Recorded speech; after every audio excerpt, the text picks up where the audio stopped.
Bom, hoje a gente vai trazer, né? Eu sugeri como tema aqui algo que eu venho estudando aí nos últimos tempos e a boa prática, né? O que a gente aprende com empresas que são referências no mercado e como a gente pode aplicar isso na nossa realidade. Hoje a gente trouxe como tema a Disney, né? Vim até aqui com minha blusinha do Mickey Mouse aqui. Bem vestida a caráter. Gente, é um sonho mesmo, né? Você já foi, Rogério, na Disney? Não, Você já foi, Já Vitor? fui. Eu quero, antes de ir na Disney, quero ir no Beto Carreiro. Eu sou muito patriota nacionalista. Tenho muita vontade também de ir no Beto Carreiro. Já fui na época que inaugurou, assim, mas depois que, Mas né? tempo, hein, você se denunciou agora, hein? Não revela a idade. Vê quando que foi inaugurado aí. Pô, que Beto Carreiro é da época dos Trapalhões Que e Beto tudo. Carreiro é esse? Que Beto Carreiro é esse? É da época dos Trapalhões, vou até ver isso aí.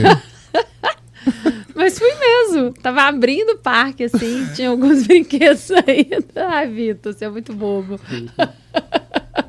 Bom, e tive a oportunidade já de ir muitas vezes à Disney e em uma dessas ocasiões trabalhar na Disney. Já dancei na Disney, já levei grupo para dançar na Disney. E esse amor e essa admiração... Fala. 85. 85, eu tinha 5 anos, 6, então não foi aí não. Eu era jovenzinha, assim, eu devia ter, sei lá. Ai, gente, eu já estava na escola técnica. Eu devia ter, sei lá, devia ter uns 15 anos quando eu fui. Deve ter ido em 95 aí, um pouquinho mais pra frente aí. Ai, Vitor. Depois eu te conto que ano que eu fui. Mas, bom, a Disney é a referência, né? Não tem como negar que de todos os parques do mundo, ele é o maior, né? Uhum. E para mim, uma das primeiras lições e aprendizados aí que a gente pode ter, né, com o case Disney é a visão. Né? O dia que você falou das habilidades aí do empreendedor, você ter uma visão, você enxergar aonde ninguém ainda enxergou, aonde você pode levar uma empresa, né? Uma cultura, uma organização, o que de fato você pode deixar como um legado, algo único.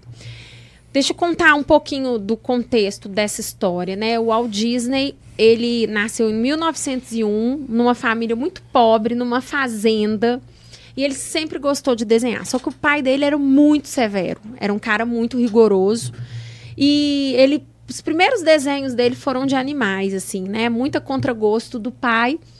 E ele acordava 3h30 da manhã, ele e o irmão, para entregarem jornais. Assim que eles saíram da fazenda e foram para a cidade, o pai abriu uma empresa de entregas de jornais e ele e o irmão faziam essas entregas. E naquele momento ele ganhou o primeiro grande aprendizado, assim, apesar de todo o rigor do pai, dele ser um cara muito austero na educação. Ele falou assim: vocês não vão ser um entregador de jornal como outro qualquer. Vocês não vão arremessar o jornal.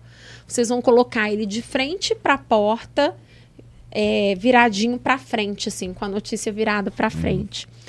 E o Walt Disney realmente se tornou um cara extremamente perfeccionista em tudo que ele fazia. Isso foi um aprendizado que ele tinha através dessa educação muito severa. E aí ele começou a trabalhar, só que esse dinheiro era da empresa do pai, ele não ficava com o dinheiro lá da entrega dos jornais, né? Uhum. E ele começou a trabalhar como vendedor numa loja de balas, porque ele queria, com esse dinheiro, ir no cinema e pagar um curso de desenho. Um belo dia ele foi ao cinema. Ele estava assistindo uma história dos irmãos Griffin lá, que são os maiores historiadores aí de histórias infantis, só que era filme. Naquela época, os desenhos eles tinham uma conotação inferior. Era usado assim para colocar antes de um filme, um trailerzinho curto. Uhum. E aí, ele estava assistindo Branca de Neve e os Sete Anões, só que quando o pai dele descobriu que ele estava no cinema, ele arrancou o Walt Disney de lá. E o Walt Disney estava muito feliz ali vendo o filme. Naquele momento, através de um alto impacto emocional, ele falou, não, eu quero, agora mais do que nunca, ser um grande desenhista, né? Um cartunista, enfim. Beleza. Quando ele fez 17 anos, ele conseguiu se alistar e ir para a guerra. Diz que ele falsificou uma identidade para fugir do pai. Ele não queria mais morar com o pai. Alguns irmãos já estavam, né, na guerra listados e ele virou um motorista de ambulância. E para trazer mais alegria ali àquele local, né, aquela condição, o que ele fazia? Desenhava nas ambulâncias. Ele volta para os Estados Unidos, né, voltando da guerra, e abre o primeiro estúdio. O que acontece? Quebra. Ficou um tempo sem os estúdios, mas ele falou assim, eu não sei fazer outra coisa, eu só sei fazer isso. E ele abre novamente um estúdio, mais uma vez ele quebra. E aí ele entendeu que ele precisava cercar-se de pessoas que fossem melhor do que eles. E chama o Roy para ser sócio dele. E eles inauguraram Disney Brothers. Porque o Roy ele falava assim, o Disney falou, eu sou criativo, eu sou um bom desenhista, mas eu não sou um bom gestor. E aí ele chama o irmão, que era um bom gestor, para abrir a empresa com ele. Criaram o primeiro personagem de sucesso deles e... Era o Mickey? Não, foi o Oswald. Já contou essa história de que foi vendido baratinho. Foi o Oswald. Eu aprendi aqui com você já contou. Na verdade... O que aconteceu? O Roy chama o Disney e fala, olha, o projeto do Oswald, ele tá muito mais caro e a gente vai precisar aumentar a verba desse projeto. Vai lá e negocia, vai em Nova York e negocia com a Universal, que foi a pessoa que contratou a Disney Brothers para fazer o Oswald, né? E a Universal é uma grande concorrente até hoje, né, do Disney. E o que aconteceu? Quando ele chega na Universal para tentar negociar o projeto, a Universal falou, não, vocês vão ter que fazer com a verba estimada. Ele falou, então eu vou vender agora o projeto para outro estúdio. Ele falou, não, porque no contrato vocês deram direito do personagem pra gente. O personagem agora é meu.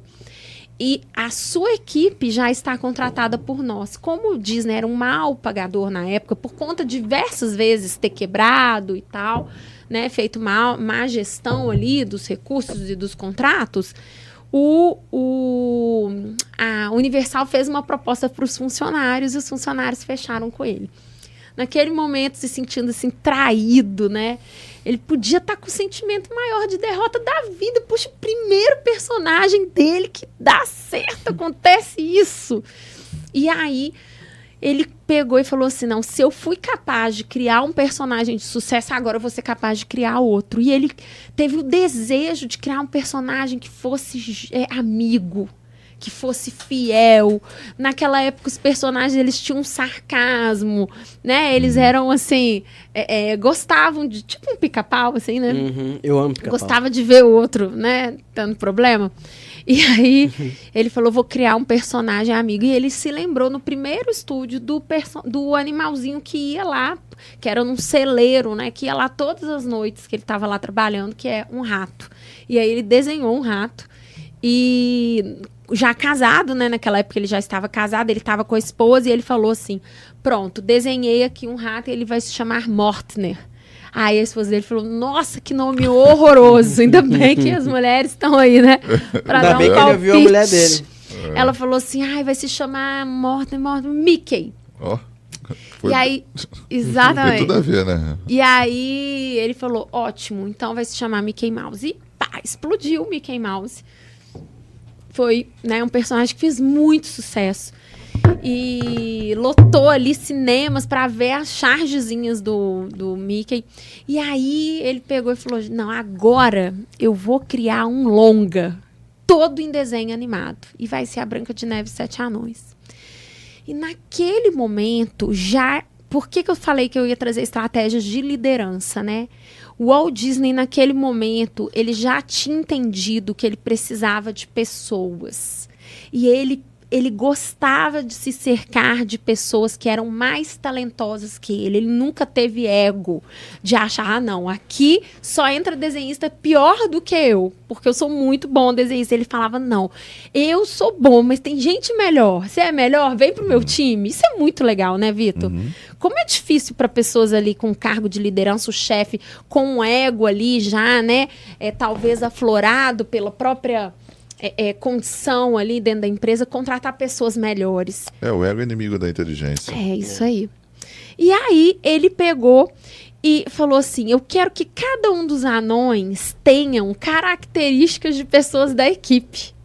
E aí colocou o Soneca, o Zangado, o Atim. Ele fez os personagens com as características, né? E aí Roy chegou e falou assim, olha só, esse projeto ultrapassou também todas as nossas margens, né? Ou dá certo, ou vai levar a nossa empresa a um problema muito sério de financeiro. E, para alegria dos irmãos ali, Disney, foi o primeiro longa-metragem em desenho animado que ganhou o Oscar como melhor filme.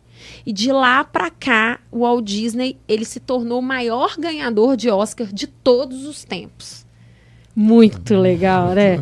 O cara... Acabou com a Universal. E ele já teve a visão, né? Ele falou assim, já que o Mickey tá fazendo o maior sucesso, é um desenho, agora eu vou criar um longa. Muita coragem, né, Vitor? Se o Mickey já fazia sucesso, por que ele resolveu fazer um longa... que não foi do Mickey? Toda a história do Mickey, não sei, né? A gente pode perguntar, fazer...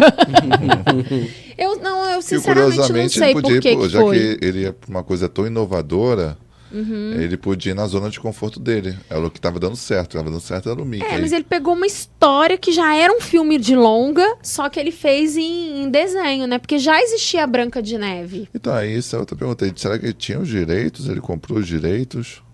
Deve ter comprado, né? Porque muitos dos desenhos da Disney são dos irmãos Griffin lá. Eu acho que a Alice Cinderela. Desses irmãos.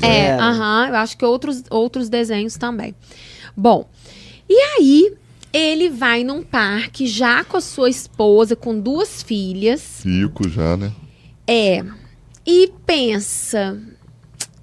as filhas estavam com ele, quiseram brincar num... Como é que chama aquele brinquedo, gente? Não é carrossel, não. É carrossel. Carrossel. Num carrossel. Só que nos parques daquela época, os brinquedos eram feitos para as crianças. E ele teve um sentimento, assim, ele falou com a esposa dele, eu vou criar um parque onde pais e filhos possam brincar juntos. E a esposa dele falou, Disney, larga essa ideia.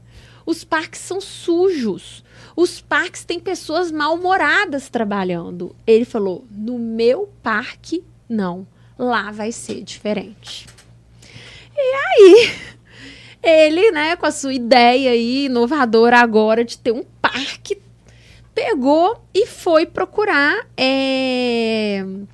uma emissora de TV para ser a investidora do parque dele. Ele sempre foi um excelente vendedor. Então, uma das habilidades aí que eu falo, porque os empresários... Começou cedo vendendo, depois que saiu da empresa do pai. Cedo, ele aprendeu a vender desde criança, né? E quantos empresários falam, eu não sei vender, eu não sou boa para vender. Criatura, se você quer ser empresária... Você tem que saber vender, você tem que ser bom em venda, você tem que falar assim, eu amo vender. Se você não tem ainda habilidades técnicas e comportamentais, você tem que desenvolver. E aí o cara foi e vendeu a ideia dele para essa emissora. Nessa época ele já tinha Oscar, ele já tinha muito sucesso, muita fama. O programa dele estourou e ele semanalmente anunciava a inauguração do parque da Disney, né? E acabou, contar um pouco da história aqui. No dia da inauguração do parque, os ingressos foram pirateados. Nesse dia tinham sido convidados muitos atores de Hollywood, muitas pessoas famosas na época para a inauguração do parque. Esse dia bateu recorde de calor na Califórnia, os ponteiros bateram 38 graus. O asfalto não secou. Diz que as senhoras enterravam os saltos no asfalto ainda. diante desse calor, né, eles falaram, nós não vamos ter água suficiente para os banheiros e para os bebedouros. O que faremos? E ele fala, desliga os bebedouros, mas deixa água nos banheiros. E se as pessoas quiserem, né, elas compram Coca-Cola. E falaram que ele tinha um acordo com a Coca-Cola, enfim. Ele tinha uma Coca-Cola, inaugurou do dia mais quente que podia. Coca-Cola. Olha, claro que não. 11 quilômetros de engarrafamento. As lixeiras, 3 vezes mais pessoas do que o esperado. As lixeiras transbordaram. A comida do parque acabou. As filas eram intermináveis. Os noticiários falaram que o sonho de Walt Disney havia se tornado um verdadeiro pesadelo. Aí nessa hora a mulher dele, te falei. Nesse momento, né? Te avisei. Gente, o cara foi muito resiliente. Ele passou por muitas dificuldades, assim. Esse momento ele já estava, né? Já tinha sucesso, mas imagina, novamente poderia ter sido uma catástrofe. O parque não estava pronto.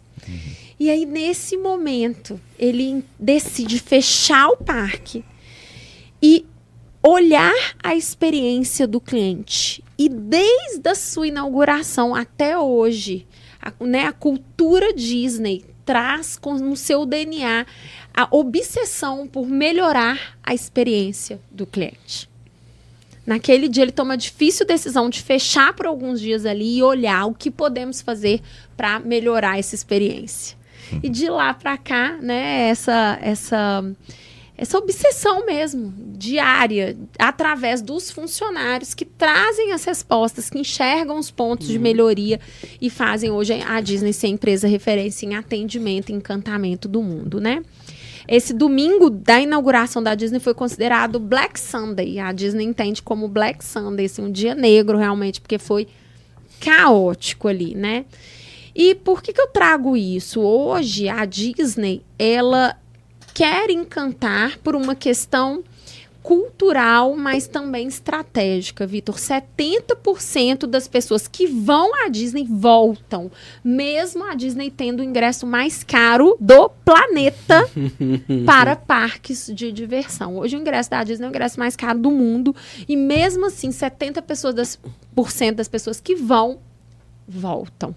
É mesmo? Então, uma vez que você colocar seu pezinho lá, você já prepara a carteira, você já volta chorando, pensando, como agora eu vou juntar mais dinheiro? Eu conheço muita gente que já foi e já voltou também. Todas elas. Acho que todo mundo que eu conheço já foi mais de uma vez. Pois é. Né? Talvez seja muito raro você conhecer uma pessoa que só foi uma vez. Olha que loucura. Eu fico achando, ou realmente é muito bom, ou eu que tenho muito pouco dinheiro. O que o cara fez, né? E aí, assim, né? Coisas que o Walt Disney fazia, assim. Ele andava, diz que na inauguração, ele andava de joelhos para ter a real dimensão. Hoje a gente não fala, né? Conhecer o cliente, conhecer sua persona. O cara que ele já tinha esse conhecimento de marketing lá em 1940, né? Ele andava de joelhos para conhecer realmente qual a visão que uma criança teria do seu parque. E numa dessas caminhadas aí de joelho, ele entende que as vitrines eram muito altas e resolve descer a vitrine até o nível da rua, para que as crianças tivessem visibilidade para a vitrine. E uma vez que seu filho enxerga tudo que tem dentro da loja, o que vai acontecer, Vitor? Ele compra tudo. Uma super estratégia de marketing, né? E aí, nessa história, com esse parque gigante sendo inaugurado, o Walt Disney mais do que nunca entende que para ter um show feliz, ele precisaria de pessoas felizes trabalhando ao lado dele. E hoje, nas empresas, assim, né, da nossa cultura, a gente acha que encantar é focar no cliente externo, é focar no seu cliente que entra lá na sua loja, né? A gente acha que encantamento é isso.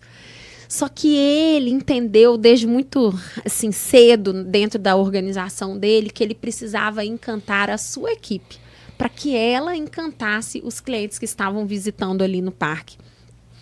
Tinha como o Walt Disney receber aqueles milhares de visitantes que estavam entrando ali no parque todos os dias? Não. Então ele precisava replicar aquela cultura que ele queria trazer do bom atendimento, da felicidade, da família aos seus funcionários. E ele fala que para fazer um show feliz, você tem que estar feliz.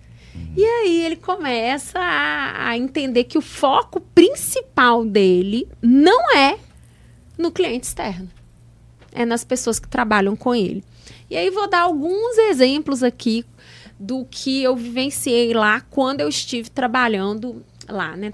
Tá indo, né? Dá um pouquinho ainda? Isso aí eu só olhei por Perfeito. Não tô entendendo nada que tá ali, 21, parece. Primeira coisa, assim, que pra mim foi muito forte e a gente tem que aprender com ele, né? Ninguém vai trabalhar sem treinamento. Quando a gente chega, eu fui através de um programa que eles têm, um programa para estudantes universitários. Começa daí, né? Eles só contratam estrangeiros para trabalhar se tiver o quê? Nível universitário. Você tem que estar cursando uma faculdade para fazer parte do Disney Program, que eles chamam, né? E você vai para alta temporada, inverno e verão, que são as épocas que ficam mais cheios os parques. Eles contratam esses universitários ao redor do mundo, vai muito latino, para trabalhar, Vitor, por metade do que ganha o americano. E ainda pagar para... Então, se o americano ganha $20, a gente ganhava $10. Ainda pagava por tudo, que já me contou esses stories. E assim, a Aline, como que faz para ir trabalhar na Disney, né? Então, você precisa ser universitário, existem agências. Quando eu fui, era a STB, uma agência que a Disney contratou para fazer o processo de seleção aqui no Brasil. Você precisa de inglês ali básico, avançado, e precisa estar totalmente alinhado à imagem que a Disney procura de pessoas para trabalhar lá. Naquele momento, e eu acredito que pouca coisa mudou, tá? Pelo que eu venho estudando, você precisava ter um visual clean.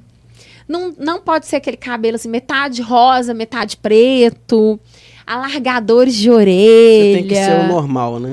Mais neutro possível, mais natural, vamos dizer assim. Você não pode ter piercing, tatuagens evidentes. Nossa, Aline, eles são preconceituosos. Na verdade, eles são respeitosos. Como a Disney recebe pessoas de todas as culturas, do mundo inteiro, né? Quanto mais você tiver um visual ali que não agrida outras culturas, melhor. Sim. Né? Então, eles fazem essa primeira triagem, entende se você tem um perfil, e aí vem um gerente da Disney e faz as outras entrevistas com você. Você compra a sua passagem, você ganha um documento que você está sendo contratado, né? E aí, para tirar o visto e tal, tudo por sua conta. Você compra a sua passagem e você vai para lá. Chegando lá, você tem que se hospedar num complexo de apartamentos de quem? De qual empresa? Da Disney. E aí, no seu contra-cheque já vem lá descontado o aluguel, exatamente. E aí, você passa a primeira semana toda ali fazendo o quê? Treinamento. Então, você entra na instituição chamada Disney University, onde você, como funcionário, vai ser capacitado. Primeira semana, sabe esses videozinhos que dá vontade de chorar, da cultura mesmo? Você sai dali, assim, apaixonado pela cultura da Disney. E aí você recebe também treinamentos técnicos, porque tem a área que você pode escolher. Eu escolhi trabalhar com alimentos e bebidas e fui ser recepcionista de um restaurante dentro de um resort da Disney. Uma boa mineira, né? Queria trabalhar perto da comida, né? Mas olha só, alimentos e bebidas, eu podia ter trabalhado carrocinha de pipoca, fazendo sanduíche, teve amigas que trabalharam assim, garçonete. Eu acabei indo para um resort, o que para mim foi ótimo. A gente ficava ali protegido do frio, né? Porque eu fui no inverno. Eu não sei se é porque eu já trabalhava com hotelaria na época, né? Que eu era estudante de turismo. E aí, para mim, era um ambiente familiar ali, tá dentro do hotel. Quando eu chego no hotel, teve uma integração do hotel também. Então, você vai muito preparado, porque a Disney entende que ela precisa dar ferramentas e autonomia para sua equipe. Quando acontece um problema, Vitor, que a gente entende qual se está dentro da sua alçada resolver aquele problema. Você não imagina acontecer um problema, milhões de pessoas, você vai ligar pro gerente, peraí só um minutinho, deixa eu tentar falar aqui com o meu gerente para ver se eu vou conseguir resolver esse problema. Não faz sentido, né? É tudo muito rápido ali. A experiência do cliente vai começar a ficar ruim, tem que esperar, tomar uma decisão. Exatamente. Então, eles têm essa visão que os funcionários precisam ter autonomia e ferramentas. Mas como ter autonomia? Através de treinamento. Sim. Você está preparado para agir ali diante de uma situação que aconteça, ou está bem amparado ali por pessoas, né, que têm muito preparo para resolver aquilo, você saber a quem, enfim. Você não vai trabalhar sem treinamento. E aqui no Brasil eu vejo o empresário está tão desesperado, ele pega a pessoa e já joga ali no atendimento. Não dá um treinamento, não dá nada. Sem o mínimo, ainda quer que né? o cara dê o máximo dele, né? Sem saber a cultura daquela empresa. Os próprios empresários não sabem qual é a cultura das suas empresas. Vitor, hoje se eu perguntar para você, qual é a cultura e os valores da VV Consult? Nós temos, só não sei falar de cabeça. Que absurdo, Vitor, vou te matar. Nós temos. Eu tinha certeza que você ia falar. As apresentações, mas não lembro de cabeça, é muita informação. Isso tem que estar tatuado na sua pele, né? Os principais valores. Os principais valores, vamos dizer assim, né? É família, é crescimento. Quais são os valores? Resume um pouco aquilo que está ali no quadro, né? Missão, visão, valores. Resume, assim, para você. E isso tem que estar replicado para os seus colaboradores. Porque para a Disney é muito claro. É uma coisa que não está nas frases bonitinhas da missão e valor, né? Que a gente tem lá, mas uma coisa que é uma cultura que nós temos é da meritocracia, que foi desde o momento da abertura da empresa e passou por todas as empresas que fazem parte do grupo, e a gestão por pessoas. A pessoa.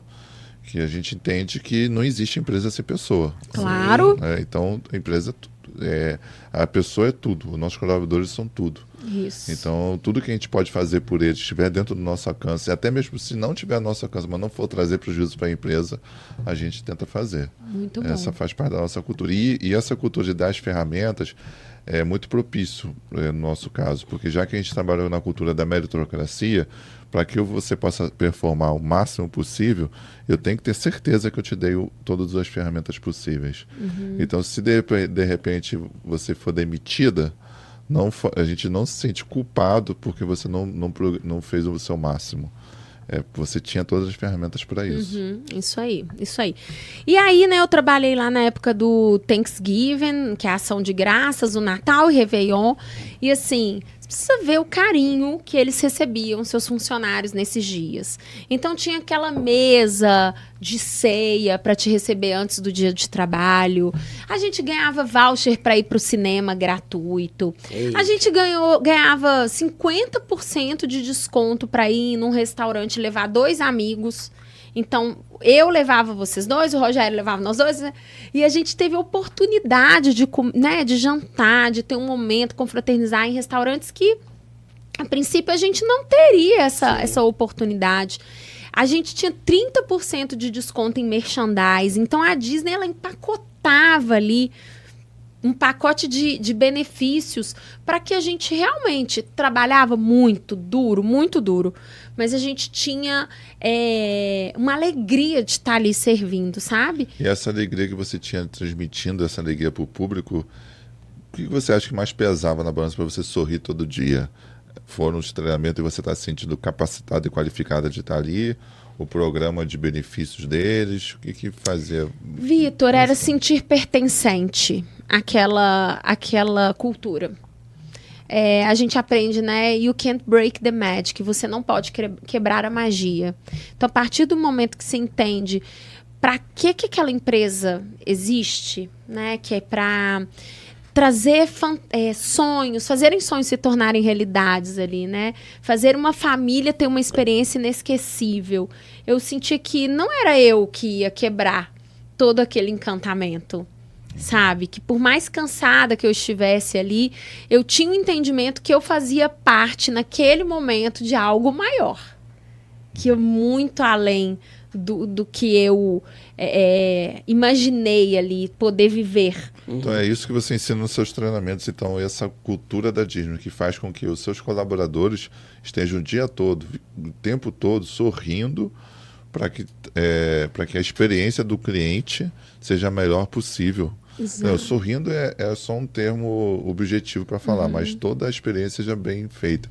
O ambiente esteja bem proporcionado, o cara da limpeza não deixar o parque sujo como a mulher dele falou no início, o lixo saindo, as coisas funcionando, as coisas sendo resolvidas rápido, porque cada um sente importante por ser um elo daquela engrenagem. Perfeito, né? Uma cultura forte, onde você entende o porquê e o propósito de você estar ali naquela empresa, um treinamento adequado, um suporte adequado para que você desempenhe um bom trabalho ali, um ambiente que, por mais cansativo pela própria rotina de trabalho, onde você entende que você é valorizado ali. Que existe um reconhecimento ali. Tipo do trabalho cansativo que você chega no final do dia, você cansa assim, mas você até sorri. Você fez você tanta tá coisa feliz, boa. né, de ter servido ali. E hoje, se a gente olhar a sede da empresa, né, lá na Califórnia, as pilastras são talhadas com os 7 anões. São 7 anões que carregam o prédio, vamos dizer assim, porque o Walt Disney entende que ele podia produzir a melhor empresa do mundo, né? Mas que precisamos de pessoas para que aquilo aconteça. E para encerrar aqui a minha participação, trazendo um pouquinho da história dele, da cultura dele, vou trazer também uma frase. Uma frasezinha. O Walt Disney falava que não adianta nada ser luz se não iluminar o caminho dos demais. Ele era reconhecidamente um chefe também que cobrava muito das pessoas, mas ele era extremamente admirado pelas pessoas, porque ele valorizava pessoas. Então, acho que a grande lição, o grande aprendizado que nós, como líderes, devemos olhar para essa empresa é que se eu quero encantar meu cliente externo,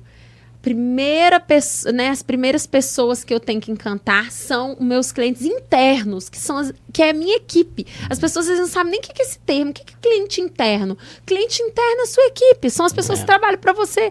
Se a gente tem que vender o nosso peixe todo dia para essas pessoas, e a gente acha que é uma obrigação atender bem, e é uma obrigação sua ser um líder bom. Um líder que olha para pessoas. Eu acho que esse é um dos maiores aprendizados, assim, da história dele e que eu levo lá no treinamento Líderes que Encantam. Isso que você consegue no seu treinamento, então as pessoas que participam do seu treinamento conseguem sair dali e tentar introduzir essa cultura dentro das empresas delas. Exatamente, exatamente. Eu trago muitos exemplos, né, durante o treinamento, e é o momento deles pararem para pensar, peraí, o que eu estou fazendo com o meu negócio? Eu valorizo mesmo minha equipe? E quais os pontos de contato que a minha equipe tem com o meu cliente externo? O que eu posso fazer para melhorar isso?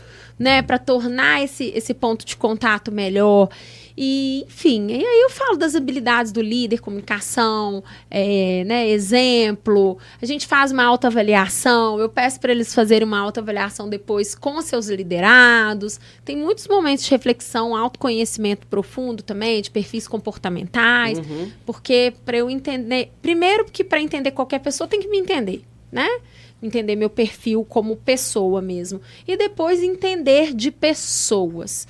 Os negócios, né? 100% dos nossos clientes são pessoas. Ainda são, né? Só a inteligência artificial está crescendo, mas ainda é tudo isso. 100% da nossa família é composta de pessoas, da nossa sociedade. Então, se eu não entender de pessoas, eu não entendo de nada, né? Verdade. Então,